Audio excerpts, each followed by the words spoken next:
Hello.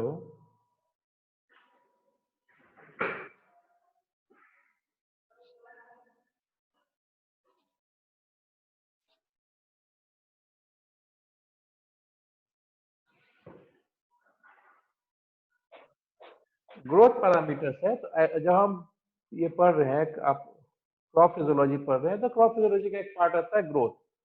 तो हम growth का मैटर मतलब यहाँ पर होगा प्लांट ग्रोथ से। ठीक है।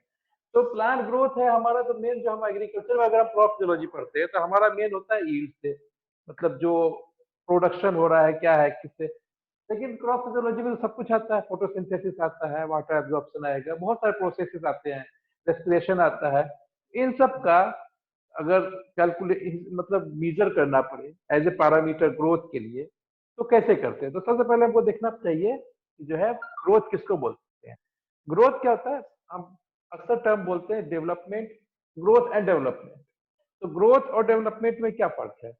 तो जैसे कि जायगोट है, मान लो एक आपको सीड है, सीड से आप बहुत सारा ऑर्गेन बनते जाता है तो नया चीज डेवलप होता है। जब नया चीज डेवलप होता है तो वहां कहलाता है डेवलपमेंट। कोई भी नया पार्ट ऑर्गेन डेवलप होता है। और ग्रोथ होता है, ग्रोथ कहते हैं कि किसी चीज में इरिवर्सिबल अगर किसी इंक्रीज हो जाए साइज में या फिर मास में तो उसको बोलते हैं ग्रोथ। इरिवर्सिबल इंक्रीज हो गया किसी चीज में तो ग्रोथ का मतलब हो गया इरिवर्सिबल परमानेंट इंक्रीज। ठीक है, irreversible permanent increase in size volume और मास ऑफ द सेल और ऑर्गेन और होल ऑर्गेनिज्म। ग्रोथ जानते ही है, जैसे छोटे होते हैं, छोटे हम छोटे से धीरे धीरे बड़े होते हैं तो ये ग्रोथ कहलाता है। ठीक है, छोटे से धीरे धीरे बड़े हो रहे हैं तो ग्रोथ हो रहा है। क्यों, अभी ग्रोथ इसको हम इसलिए क्योंकि इरिवर्सिबल है, हम अगर बड़े हो गए हैं तो फिर छोटे नहीं हो सकते हैं और ये परमानेंट होता है। तो इरिवर्सिबल है, छोटा बड़ा, छोटा से बड़ा हो सकता है लेकिन बड़ा से छोटा नहीं हो सकता है। तो इरिवर्सिबल है, परमानेंट है, तो मतलब एक बार हो गया तो हो गया, नीचे पीछे नहीं आएगा, फिर बढ़ेगा ही बढ़ेगा। तो किसी चीज के साइज में या वॉल्यूम में या फिर मास में बढ़ावा हो रहा है तो वो ग्रोथ कहलाता है। ठीक है, ग्रोथ जो है किसी भी लिविंग थिंग का कैरेक्टरिस्टिक, अगर वायरस को छोड़ दिया जाए, क्योंकि वायरस को connecting link between living and non living बोला जाता है, सारे लिविंग में ये एक फंडामेंटल कैरेक्टरिस्टिक है। इसके बगैर कोई भी लिविंग ऑर्गेनिज्म को नहीं कंसिडर किया जाता है। वायरस में ये कैरेक्टरिस्टिक नहीं पाया जाता है लेकिन सभी लिविंग ऑर्गेनिज्म में ये फंडामेंटल कैरेक्टरिस्टिक है। ओके, और ये मेटाबॉलिक प्रोसेस से, जिसमें एनाबॉलिक और कैटाबॉलिक प्रोसेसेस आते हैं, उनसे उनके मतलब एनर्जी कंज्यूम करके या फिर उनसे कंपाउंड ले करके वो बनाता है, कोई भी चीज का ग्रोथ होता है। ठीक है, तो ग्रोथ का मतलब ये हो गया एक्सपेंशन ऑफ ए लीफ, मतलब ग्रोथ का एग्जांपल हो गया लीफ बड़ा हो रहा है, फैल रहा है, या फिर स्टेम बड़ा हो रहा है, तो ये ग्रोथ कहलाता है। ठीक है, डेवलपमेंट क्या है, तो डेवलपमेंट क्या हो गया, sum of all the changes that organism undergo through its life cycle. अगर किसी लाइफ साइकिल में तो ऑर्गेनिज्म जितने भी चेंजेस होते हैं, मतलब सीड से जर्मिनेट हुआ, छोटा सा कॉटिलेडोनरी लीफ निकला, हाइपोकोटाइल्स निकला, फिर बाद में वो बड़ा हुआ तो बहुत सारे लीफ हुए, लीफ चेंज हो गया, थोड़ा दूसरे तरह का लीफ बन गया, फिर वो लीफ से फ्लावर भी डेवलप होता है, फिर फ्रूट होगा, फिर आपको सीड बनेगा।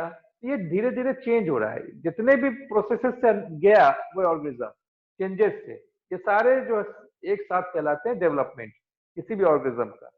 तो सीड जर्मिनेशन से ग्रोथ मैच्योरेशन, ये प्लांट का हो गया, जैसे सिनेसेंस तक मतलब डेथ तक जो भी प्रोसेसेस होते हैं वो डेवलपमेंट कहलाते हैं। तो ये डेवलपमेंट और ग्रोथ में फर्क है। तो ग्रोथ प्लांट दो तरह का होता है, ये हम सिर्फ ऐसे बताने के लिए कर रहे हैं, इसमें कुछ ज्यादा रोल नहीं है उसमें।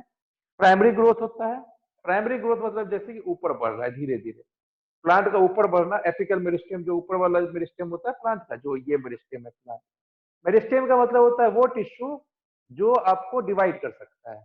तो ये वाला यहाँ पर जो डिवीजन होता है ये एपिकल मेरिस्टेम, ये एपिकल एपेक्स एपेक्स कहलाता है।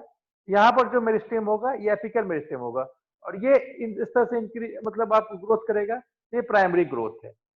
क्योंकि एक बार ग्रोथ ये यहीं से शुरू ही और यहाँ ग्रोथ हुआ है, अभी यहाँ पर कोई ग्रोथ नहीं हुआ है पहले, इधर आगे ग्रोथ नहीं हुआ है कोई, तो ये प्राइमरी ग्रोथ कहलाता है। सेकेंडरी ग्रोथ क्या, अगर किसी प्लांट का मोटाई बढ़ रहा है, ये मोटाई क्योंकि एक बार ग्रोथ हो चुका है इधर, अब इस साइड ग्रोथ हो रहा है, ये सेकेंडरी ग्रोथ कहलाता है।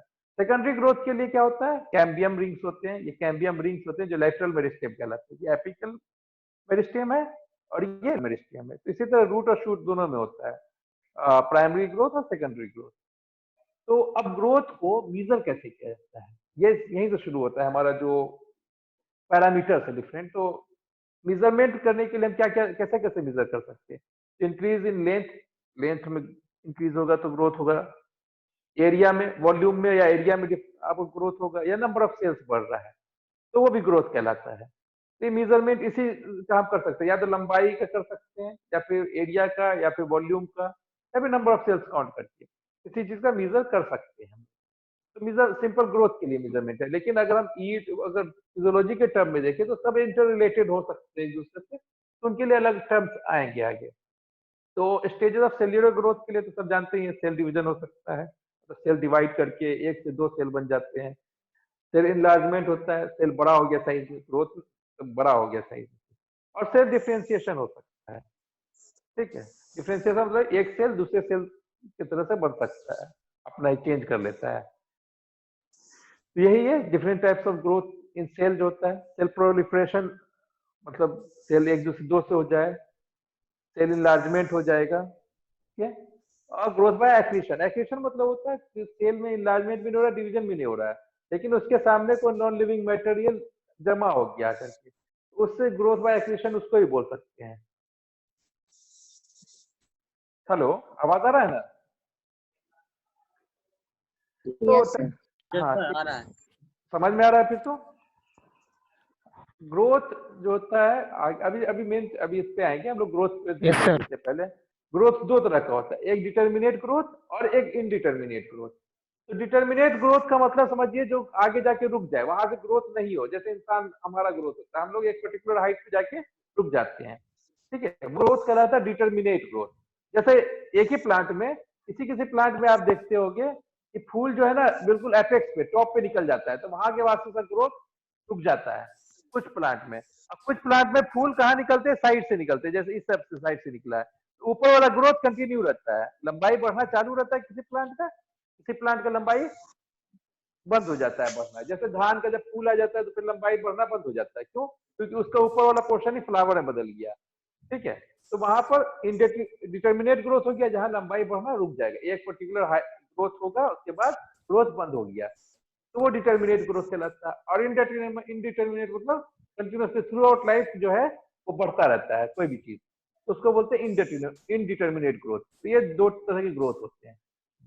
तो जब ग्रोथ होता है तो ग्रोथ का भी अपना एक स्टेट मतलब एक टाइप होता है, कैसे ग्रोथ होता है किसी चीज का। पहले किसी चीज का कोई भी चीज ग्रो करता है तो पहले शुरू में धीरे धीरे ग्रो करता है, फिर बाद में बहुत तेजी से ग्रो करता है। और जब बाद में बहुत तेजी से ग्रो करने के बाद उसको जब न्यूट्रिएंट वगैरह या फिर जगह की कमी हो जाए, बाद में सारे फैक्टर्स उसको लिमिटिंग हो जाते हैं, तो बाद उसके बाद वो एक अपना प्लेट्यू रीच कर लेता है। तो ये कहलाता है ग्रोथ कर्व। जैसे देखो, जब कोई चीज प्लांट होगा शुरू में, प्लांट जो शुरू में जब प्लांट क्या कोई भी ऑर्गेनिज्म ग्रोथ करता है तो पहले बहुत स्लो, मतलब यह टाइम के हिसाब से ग्रोथ ज्यादा नहीं हो रहा है यहाँ पर, इसको कहते हैं लैग फेज। लैग फेज मतलब लैग हो रहा है, ग्रोथ अभी लैगिंग स्टेज में, मतलब धीरे धीरे चल रहा है। फिर आता है एक्सपोनेंशियल फेज। एक्सपोनेंशियल फेज मतलब बहुत तेजी से ग्रोथ होता है, अचानक से एकदम लगेगा वो तो थोड़ा सा हो गया, बहुत तेजी से ग्रोथ होने लगेगा, तो वो कहलाता है एक्सपोनेंशियल फेज। लीनियर फेज उसी का पार्ट है या फिर नहीं भी होता है, एक्सपोनेंशियल फेज का ही पार्ट कहलाता है ये लीनियर फेज। ओके, ये एक्सपोनेंशियल फेज है कि बहुत तेजी से ग्रोथ किया। फिर उसके बाद क्या होता है, उसको उसको जो है ग्रोथ के लिए अब वहां पर उतना ज्यादा उसको ग्रोथ के लिए फेवरेबल कंडीशन ना हो, मतलब खत्म होने लग जाएगा, या फिर वो ग्रोथ उसके बाद रुक जाएगा, अब उसके बाद ग्रोथ नहीं होगा, लेकिन जितना ग्रोथ है उसको मेंटेन करके रखेगा, तो ये कहलाता है स्टेशनरी फेज। लेकिन लास्ट में क्या होता है, जब स्टेशनरी फेज चलते रहेगा, जब उसको लगेगा आपको लिविंग के लिए अनफेवरेबल कंडीशन आ रहा है, तो वो वहां पर से मरना मरना भी शुरू हो सकता है, ये कहलाता है डिक्लाइन फेज। इस चीज के भी ग्रोथ के लिए यही स्टेटस होता है, यही कर्व होता है। जैसे अगर आप अभी कोरोना वाला स्टेटस देखोगे तो कोरोना पहले क्या धीरे धीरे चल रहा था, है ना, कि धीरे धीरे बढ़ रहा था ऐसे, फिर आप बहुत तेजी से बढ़ने लगा है, फिर बाद में जब बढ़ जाएगा, जब आदमी का पॉपुलेशन जिसमें जितना इन्फेक्ट करना था मैक्सिमम कर लेगा, उसके बाद वो कंट्रोल हो जाएगा। लेकिन जब कंट्रोल क्या उसी स्टेज उतने ही नंबर पे ये रहेगा, लेकिन जैसे ही वो अगर आदमी लोग खत्म हो जाएगा, फिर उसको वायरस को मिलेगा नहीं ग्रो करने के लिए, तो वो मरने लगेगा, खत्म हो जाएगा उसका। ये डिक्लाइन फेज होता है ऐसे। ये सारे का स्पेस होता है जनरली, जितने भी लिविंग बीइंग का ग्रोथ होता है वो स्पेस कहलाता है। ठीक है, उसमें होते हैं आपके लैग फेज होते हैं, लॉग फेज होते हैं, और सीनेसेंस या मतलब स्टीडी स्टेट होता है। सीनेसेंस जो डेथ होता है वो फोर्थ स्टेज आप बोल सकते हो। ये डिक्लाइन फेज बोलते हैं उसको। इसको एक पे यहाँ पर एक जगह भी कर दिया है, अलग अलग भी कर सकते हैं। ठीक है, तो बताया कि ग्रोथ को हम कैसे कैसे मेजर कर सकते हैं, लेंथ वॉल्यूम के हिसाब से कर सकते हैं। पैरामीटर्स क्या क्या ले सकते हैं हम ग्रो करेंगे। अब हम प्लांट के लिए, प्लांट में ग्रोथ हाइट तो नापना ही है, ठीक है, लेकिन अब प्लांट में कितना हमारा बढ़ा कोई चीज, तो उसके लिए हम क्या क्या कैलकुलेट कर सकते हैं प्लांट से। तो प्लांट में जनरली फोटोसिंथेसिस होता है, रेस्पिरेशन होता है, तो उससे उनका मास बढ़ता है। तो मास के लिए अगर हम ले तो फ्रेश वेट ले सकते हैं, ड्राई वेट ले सकते हैं। फ्रेश वेट क्या होता है, किसी चीज का अभी काटे हैं, जो जैसे काटे उसमें टोटल मतलब उसको वेट ले लिए, मतलब जैसे काटे प्लांट जैसे अभी फ्रेश है, मतलब मॉइस्चर होता है, मैक्सिमम मॉइस्चर होता है 70-80% तो मॉइस्चर ही होगा, तो वो फ्रेश वेट कहलाता है। ड्राई वेट क्या है कि हम उसको सुखा लिए, मतलब बगैर पानी के किसी चीज का वेट लेना, वो ड्राई वेट कहलाता है। तो प्लांट को अगर लीफ है, लीफ को हम तोड़ के सीधे वे कर लिए, तो उस लीफ का कहलाएगा फ्रेश वेट। और अगर हम लीफ को सुखा दिए, पानी पूरा निकल जाए, उसके बाद वेट लेते हैं, तो वो कहलाएगा लीफ का ड्राई वेट। लेंथ है, लेंथ तो किसी चीज का भी लिया जा सकता है, लंबाई, प्लांट का हाइट, लीफ का लंबाई भी लिया जा सकता है, लीफ का चौड़ाई ले सकते हो, रूट का लेंथ ले सकते हो। ठीक है, एरिया, एरिया क्या है, प्लांट जैसे प्लांट कितना एरिया कवर कर रहा है लैंड पे, लीफ कितना एरिया लिया, टोटल प्लांट का लीफ एरिया कितना हो सकता है, ये सब चीज जो है पैरामीटर्स हो सकता है ग्रोथ के लिए। है, यही पैरामीटर्स को हम लोग अगर एनालिसिस के लिए यूज करते हैं, प्लांट के ग्रोथ के लिए, प्लांट के ग्रोथ के एनालिसिस के लिए अगर इन पैरामीटर्स पैरामीटर्स और आगे भी डिस्कस करेंगे इनके हिसाब से, तो क्या कहलाता है, अगर ग्रोथ एनालिसिस कहलाएगा वो। ग्रोथ एनालिसिस क्या कहलाता है कि mathematical expression of environmental effects on growth and development of crop plant.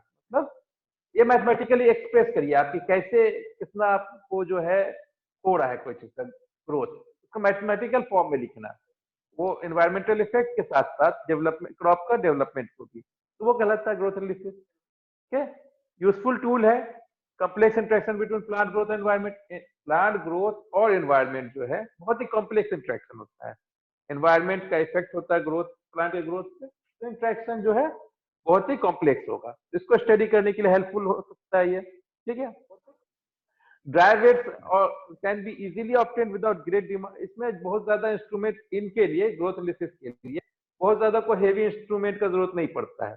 ठीक है, मॉडर्न लेवल टेक्निक्स वगैरह नहीं चाहिए होता है, बस स्केच चाहिए होगा आपको, बेइंग बैलेंस चाहिए होगा, और थोड़ा सा कागज वागज जिस पे आप ड्रॉ करके कर सकते हैं, थोड़ा सा इंस्ट्रूमेंट होगा जो ऐसे यूज कर सकते हैं, लेकिन बहुत ज्यादा नहीं चाहिए। ठीक है, measurement of plant biomass, assimilatory area, leaf area, ये सब कैलकुलेट करना है, तो आगे देखेंगे क्या क्या पैरामीटर्स है। तो हम क्यों करते हैं ग्रोथ एनालिसिस, ग्रोथ एनालिसिस करते हैं special and temporal integration of plant process के लिए। प्लांट का प्रोसेस है, जैसे मान लिया फोटोसिंथेसिस है, रेस्पिरेशन है, ठीक है, फूड जमा हो रहा है कहीं, फोटोसिंथेसिस कहाँ जमा हो रहा है, तो ये सब कब हो रहा है, किस हो सकता दिखता है किस स्टेज में बना रहा है प्लांट, किस स्टेज में बना रहा है। टेम्पोरल का मतलब होता है समय, समय के हिसाब से किस समय पर बना रहा है, कब बना रहा है, दिन में कब बना रहा है, अपने उम्र के हिसाब से कब बना रहा है, कितने पूरा साल होने के बाद बना रहा है, ये टेम्पोरल रहता है। स्पेशल है, किस जगह पर कर रहा है, तो ये ग्रोथ के लिए स्पेशल एंड टेम्पोरल इंटीग्रेशन के लिए हम जानने के लिए ग्रोथ एनालिसिस करते हैं। ठीक है, ग्रोथ रेट अब किस दर से बढ़ा रहा है, किसी भी चीज का अगर ग्रोथ हो रहा है तो किस दर से हो रहा है, तो जमा कर रहा है, इसका क्रॉप साइकिल में कैसे हो रहा है, तो वो किस दर से कर रहा है उसको जानने के लिए हम करते हैं। ठीक है, एनवायरमेंटल इफेक्ट को कैलकुलेट करने के लिए कि जीनोटाइप, अगर दो अलग अलग प्लांट है, जीनोटाइप है, तो उन दोनों का डिफरेंस किसके कारण आ रहा है, या फिर एनवायरमेंट का एक ही जीनोटाइप लेकर के अलग अलग जगह पर हम ग्रो करते हैं, तो एनवायरमेंट का इन्फ्लुएंस कैसे वो करता है, तो उसको भी जान सकते हैं। ठीक है, चौथा भी हो गया कि अलग अलग कैनोपी में कैसे परफॉर्म करता है वो कैलकुलेट करना। मतलब है कि एक तरह से कि हम देख सकते हैं प्लांट का जो हम ग्रोथ एनालिसिस करते हैं, तो उसमें पैरामीटर्स पता करते हैं कि कौन सा पैरामीटर आइडियल होगा प्लांट के ग्रो करने के लिए, ये भी हो सकता है ना।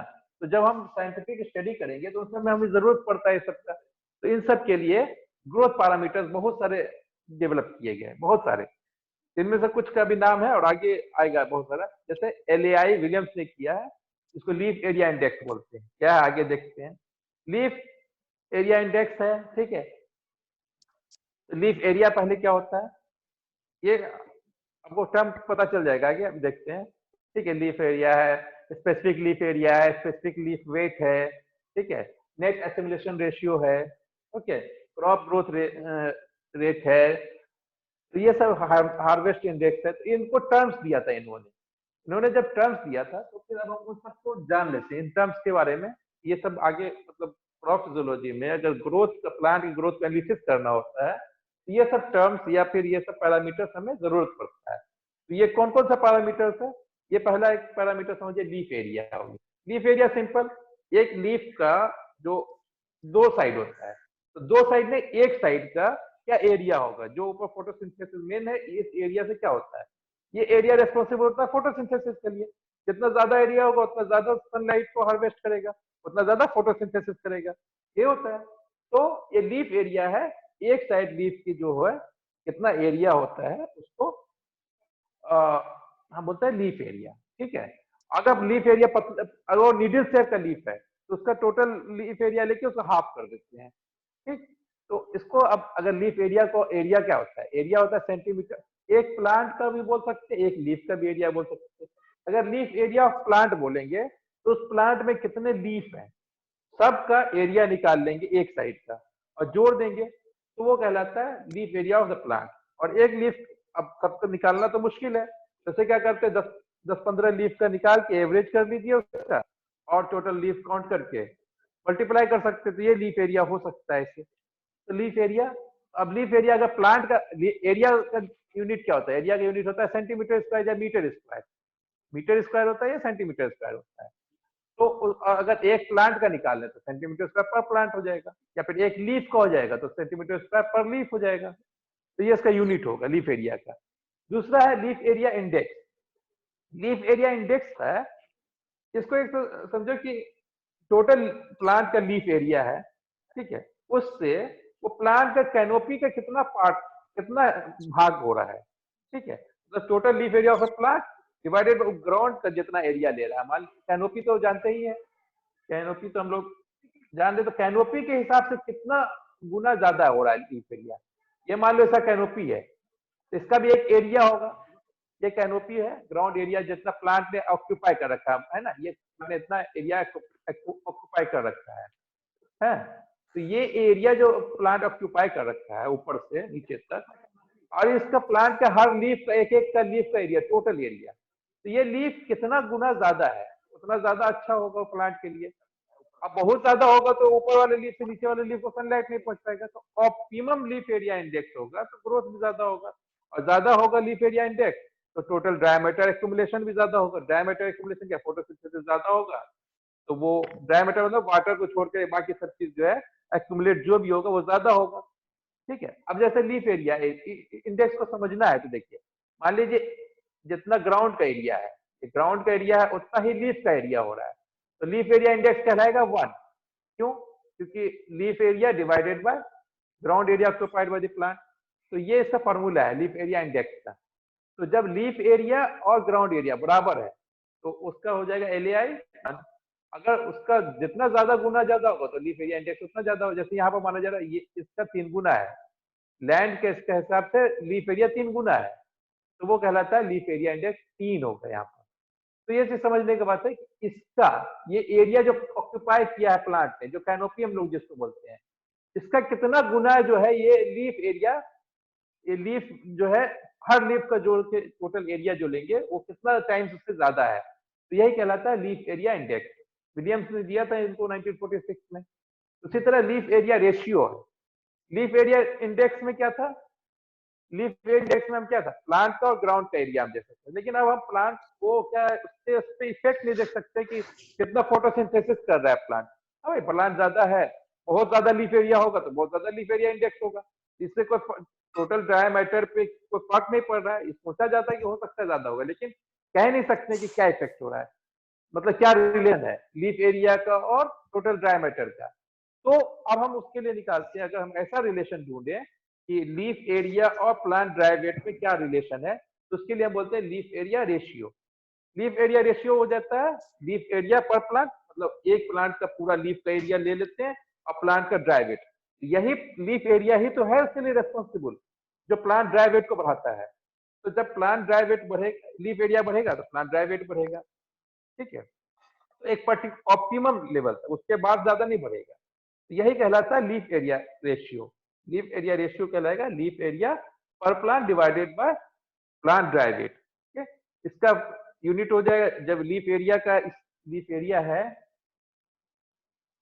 ये एरिया है, इसका हो जाएगा सेंटीमीटर स्क्वायर या मीटर स्क्वायर। ड्राई वेट है, इसका हो जाएगा ग्राम, तो इसका हो जाएगा आपका यूनिट क्या हो जाएगा, सेंटीमीटर स्क्वायर पर ग्राम, ठीक है, ड्राई वेट।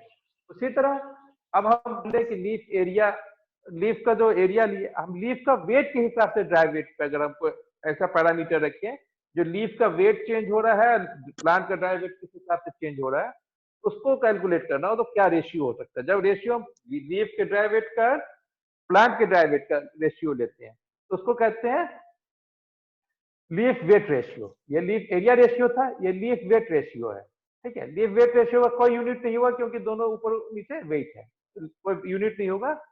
तो लीफ ड्राई वेट को अगर हम डिवाइड कर दे टोटल प्लांट ड्राई वेट से, तो कहलाता है लीफ वेट रेशियो, ठीक है। उसी तरह लीफ एरिया ड्यूरेशन क्या कहलाता है। लीफ एरिया ड्यूरेशन ऐसा समझ लीजिए कि एक पर्टिकुलर टाइम है, एक पर्टिकुलर टाइम में कितना समय तक वो लीफ जो है, उस लीफ का एरिया एक्टिव है, एक तरह लीफ एरिया कितना एक्टिव है, हाँ, उस एक पर्टिकुलर टाइम के लिए। तो उसके लिए हम क्या कर लेंगे, अभी मान लीजिए हमको आज से 10 दिन बाद पता करना है कि उस समय तक में कितना लीफ एरिया था, मतलब उससे टोटल सनलाइट वगैरह जितना लीफ एरिया होगा उतना टाइम के हिसाब से मल्टीप्लाई कर दे तो ज्यादा अच्छा रहेगा ना। 1 घंटे में इतना लीफ एरिया अवेलेबल है, बढ़ता जाता है या घटता जा रहा है। तो हम उसके लिए क्या करते हैं, लीफ एरिया इंडेक्स अभी ले लिए, अभी पूरा टोटल लीफ एरिया ले लिए, फिर 10 दिन के बाद टोटल लीफ एरिया ले लिए, ठीक है। दोनों का एवरेज ले लेंगे। एवरेज लेने का मतलब क्या होता है, इसी एवरेज इसलिए लिया जाता है कि ये वैल्यू माना जाता है इधर से भी और इधर से भी बीच में है, तो 10 दिन को अगर मल्टीप्लाई करेंगे तो दोनों के बराबर से होता है, यही क्या जाता है। तो ये एवरेज हो गया इसका, ये इसका एवरेज ले लिए लीफ एरिया इंडेक्स का किसी पर्टिकुलर टाइम के लिए, और उतना टाइम से मल्टीप्लाई कर देंगे जितने टाइम के लिए लीफ एरिया इंडेक्स हमको, लीफ एरिया ड्यूरेशन निकालना है। मतलब इसका कहने का मतलब उस समय तक में, उतने समय में हमें कितना ये मिल रहा है, लीफ एरिया अवेलेबल है उतने समय के लिए। तो इसका तो टाइम दिन में होगा, क्यों, क्योंकि जो लीफ एरिया इंडेक्स है इसका तो कोई हमारा यूनिट नहीं होता है, क्योंकि ये जो है टोटल लीफ एरिया है, टोटल लीफ इसका कोई ये नहीं होता है, यूनिट नहीं होता है। तो लीफ एरिया कोई यूनिट है तो इसका यूनिट हो जाएगा टाइम, डेज, या घंटे में लेना था घंटा हो जाएगा। तो लीफ एरिया ड्यूरेशन का वो पर समझ में आ गया हो गई। फिर है specific leaf area. Specific leaf area क्या है, total leaf area divided by leaf weight, मतलब एक प्लांट का टोटल लीफ एरिया ले लिए, उसको हम लीफ वेट से उसको डिवाइड कर दिए, तो वो कहलाता है specific leaf area. Specific leaf area, इसका वही फॉर्मूला जाएगा, एरिया है तो सेंटीमीटर स्क्वायर पर ग्राम हो जाएगा। तो ये leaf area specific measure of the leaf area plant to leaf dry weight, मतलब लीफ के ड्राई वेट और लीफ एरिया में क्या रिलेशन है, उसको निकालने के लिए, मतलब एरिया बढ़ रहा है, जरूरी नहीं कि एरिया बढ़ रहा है तो वेट भी बढ़ेगा, इसके सोचने का मतलब तो हो सकता है कि फोटोसिंथेसिस करके उसको पूरा का पूरा ट्रांसलोकेट कर दे रहा है दूसरी जगह पर, जमा नहीं कर रहा, तो हो सकता है लीफ वेट नहीं बढ़े, पतला हो मोटा हो लीफ उसके हिसाब से होता है, मतलब एक्युमुलेशन जितना ज्यादा होगा उतना ज्यादा लीफ वेट बढ़ेगा। जब एक्युमुलेशन कम हो रहा है, सरफेस बढ़ा हुआ है, लेकिन एक्युमुलेशन ना होकर ट्रांसलोकेट कर दे रहा है दूसरी जगह, तो स्पेसिफिक लीफ एरिया इसको भी तो डिनोट कर सकता है। उसी तरह स्पेसिफिक लीफ वेट है, तो leaf weight divided by leaf area, इधर था leaf area divided by leaf weight, तो ये दोनों एक दूसरे का उल्टा हो गया, स्पेसिफिक लीफ वेट और स्पेसिफिक लीफ एरिया दोनों एक दूसरे का उल्टा हो गया, ठीक है। तो लीफ वेट कैसे बढ़ रहा है एरिया के हिसाब से, तो वो कैलकुलेट करना होता है, स्पेसिफिक लीफ वेट कहलाएगा। इसी तरह एब्सोल्यूट ग्रोथ रेट क्या है, एब्सोल्यूट ग्रोथ रेट है प्लांट का ग्रोथ का मतलब हाइट हो रहा है, एक पर्टिकुलर टाइम में कितना हाइट बढ़ रहा है प्लांट का, तो वो कहलाएगा एब्सोल्यूट ग्रोथ रेट। तो एब्सोल्यूट ग्रोथ रेट के लिए वही हो गया, जब प्लांट का ग्रोथ कितना चेंज हुआ एक पर्टिकुलर टाइम में। आज H1 हाइट है, 10 दिन के बाद H2 हाइट हो जाएगा, तो हाइट में कितना चेंज हुआ, H2 माइनस H1। उसी तरह टाइम हमारा था 10 दिन के बाद, आज से 10 दिन 10 दिन हुआ, तो ये टाइम वही है। तो टाइम T2 और T1 वही है कि कितना डिफरेंस है टाइम का, जब हम हाइट उतना बढ़ा है, तो यही कहलाता है एब्सोल्यूट ग्रोथ रेट, मतलब change in height with time, तो वो कहलाता है एब्सोल्यूट ग्रोथ रेट। तो हाइट भी नहीं है यहाँ पर, हम और भी कुछ ले सकते हैं, वेट भी ले सकते हो, तो एब्सोल्यूट ग्रोथ रेट में एब्सोल्यूट वेट रेट बोल सकते हैं। तो बढ़ने के लिए उसी हिसाब से, तो जो ग्रोथ ग्रोथ पैरामीटर कुछ भी हो सकता है, वेट भी हो सकता है, हाइट भी हो सकता है, वॉल्यूम भी हो सकता है, ठीक है, एरिया भी हो सकता है, तो उसको हम एब्सोल्यूट टर्म में निकालना है। एब्सोल्यूट टर्म मतलब कितना चेंज हो रहा है, ग्रोथ रेट, रेट तो उसी से निकालते हैं, किसी चीज का change divided by time taken by that, तो ये होता है, इसी हिसाब से हम एब्सोल्यूट ग्रोथ रेट निकाल सकते हैं। ओके, फिर है net assimilation rate. Net assimilation rate को समझने का मतलब है, नेट एसिमुलेशन रेट फॉर्मूला इसका जो है,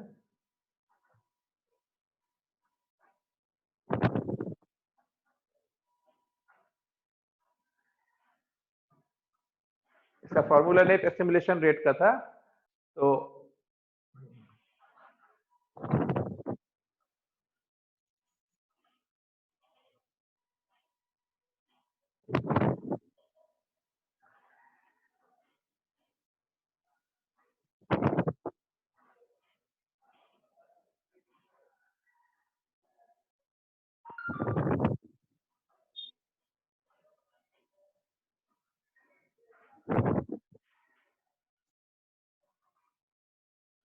ठीक, अच्छा 10 मिनट में भी खत्म हो जाएगा, है ना। तो नेट एसिमुलेशन रेट होता है कि किसी चीज में, एसिमुलेशन का मतलब क्या, फोटोसिंथेसिस होकर के कितना चेंज कर रहा है। तो नेट एसिमुलेशन रेट को विलियम्स ने किया था, जो defined by dry matter increment per unit area, मतलब एक यूनिट एरिया में कितना ड्राई मैटर चेंज हो रहा है, तो वो कहलाता है एसिमुलेशन रेट। ओके, इसमें जैसे देखिए इस फॉर्मूला यहाँ पर देख सकते हैं, तो ये है नेट एसिमुलेशन रेट का फॉर्मूला। ठीक है, नेट एसिमुलेशन रेट का फॉर्मूला क्या है, change in weight, change in weight है ये, आ,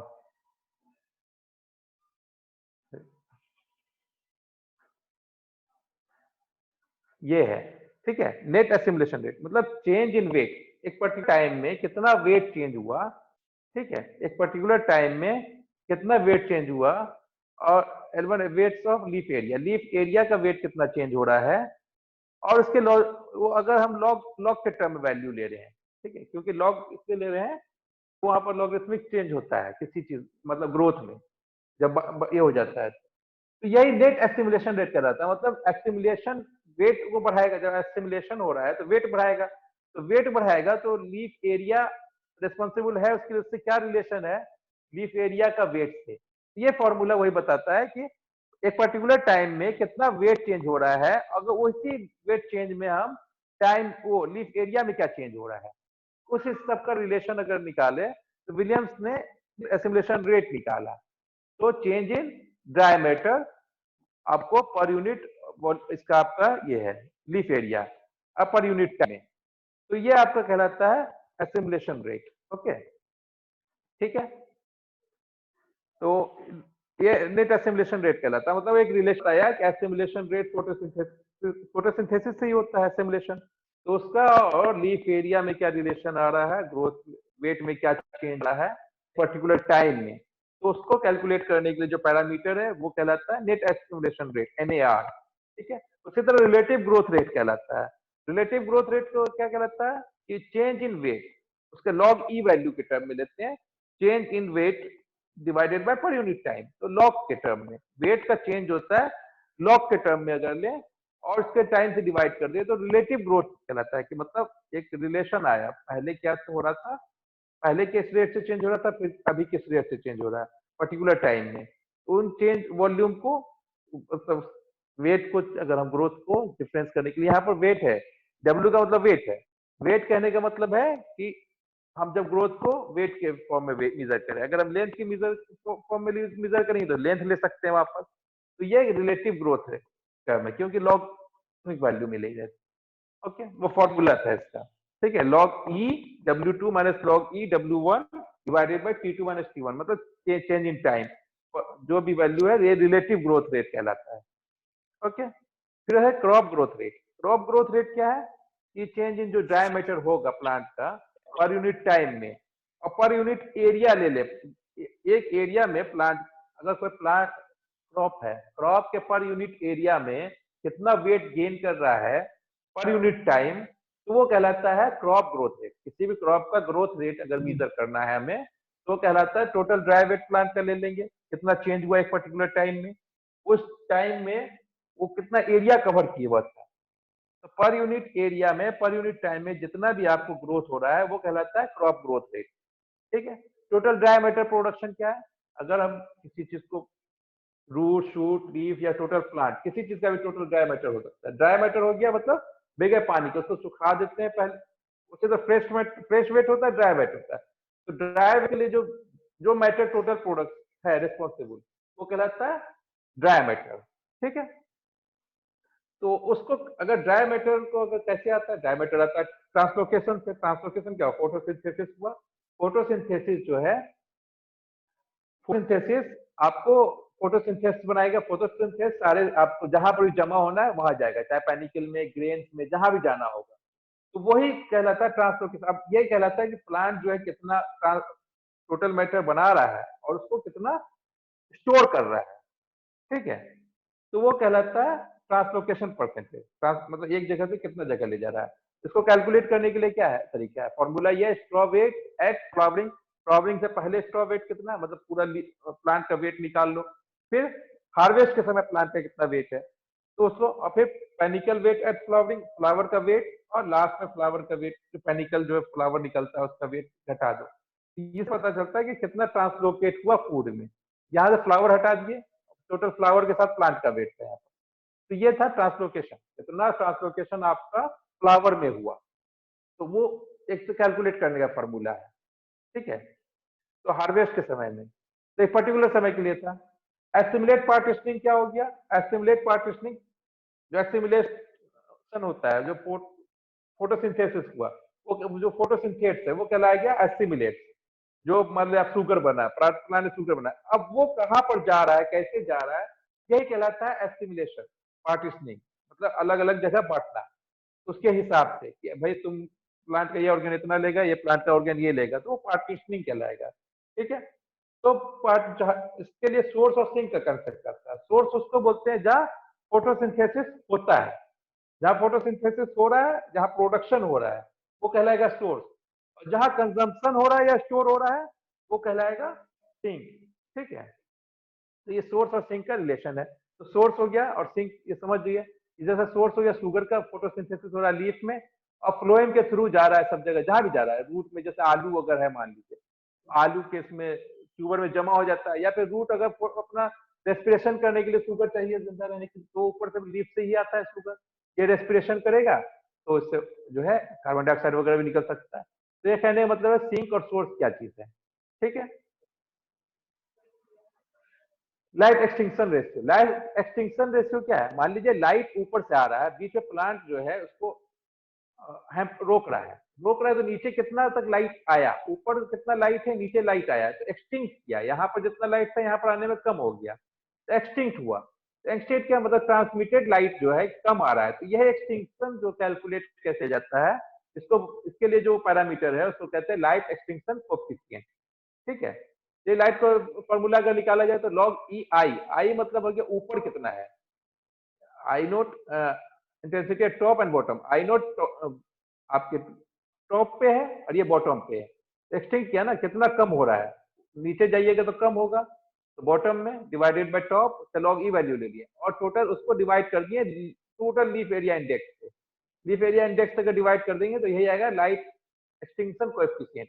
मतलब ऊपर से लाइट कितना आते आते एक्सटिंक्ट कर गया, कम हो गया, कितना लाइट ट्रांसमिट होकर आ पा रहा है। ये कैलकुलेट करने के लिए अगर कोई हम पैरामीटर लें, ये पैरामीटर कहलाता है लाइट एक्सटिंक्शन कोएफिशिएंट पैरामीटर। उसी तरह लाइट ट्रांसमिशन कोएफिशिएंट कहलाएगा, ये आई यहाँ पर गलती से आ गया है ब्रैकेट। ठीक है, तो ये रेशियो कंप्लीट, लाइट ट्रांसमिशन कितना ऊपर कितना नीचे है, कितना ऊपर से आ रहा था, दोनों का रेशियो ले लेंगे। तो ये कहलाएगा लाइट ट्रांसमिशन रेशियो। ठीक है, डायमीटर एफिशिएंसी है, तो डायमीटर एफिशिएंसी अगर देखा जाए, डायमीटर एफिशिएंसी के लिए फार्मूला अगर देखा जाए,